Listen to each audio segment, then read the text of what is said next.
2026 నుంచి 10th విద్యార్థులు ఇయర్లో 2 సార్లు ఎగ్జామ్స్ రాయాలా? అవును, కానీ టెన్షన్ పడకండి. దీని గురించి ఒకసారి నీట్గా నేను ఎక్స్ప్లెయిన్ చేసే ప్రయత్నం చేస్తాను. ఏంటంటే ఇందులో 2 ఫేజ్ ఉంటాయి, ఫేజ్ 1, ఫేజ్ 2 అని చెప్పి.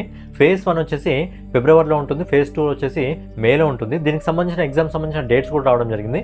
ఫేజ్ 1 వచ్చేసి 17th ఫిబ్రవరి నుంచి 6th మార్చ్ వరకు ఉంటుంది. దీని రిజల్ట్ వచ్చేసి 20th ఏప్రిల్ రోజు రావడం జరుగుతుంది. అండ్ ఫేజ్ 2 వచ్చేసి 5th మే నుంచి 21st మే వరకు ఉంటుంది. దీని రిజల్ట్ వచ్చేసి 30 జూన్ రోజు అయితే రావడం జరుగుతుంది.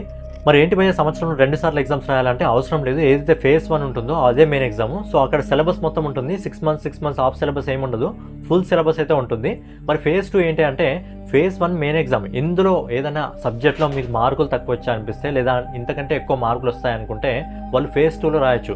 అన్ని సబ్జెక్టులు రాయొచ్చు, లేదంటే ఒక సబ్జెక్ట్ చూస్ చేసుకుని కూడా రాయొచ్చు. ఈ నిర్ణయాన్ని central board of secondary education వాళ్ళు అయితే తీసుకోవడం జరిగింది. బేసిక్గా ఎందుకు ఈ నిర్ణయాన్ని తీసుకోవడం జరిగిందంటే చాలా మంది విద్యార్థులు ఫెయిల్ అవడం వల్ల మనస్తాపానికి కూడా ఆత్మహత్య చేసుకోవడం జరుగుతుంది, అలాగే స్ట్రెస్కు ఫీల్ కావడం జరుగుతుంది. కాబట్టి విద్యార్థులకు మానసిక ఒత్తిడి నుంచి దూరం చేయాలని చెప్పి ఇలాంటి నిర్ణయాన్ని అయితే తీసుకోవడం జరిగింది. మరి ఈ నిర్ణయం మీకు ఎలా అనిపించిందని మీ అభిప్రాయాన్ని కామెంట్ రూపంలో తెలియజేయండి.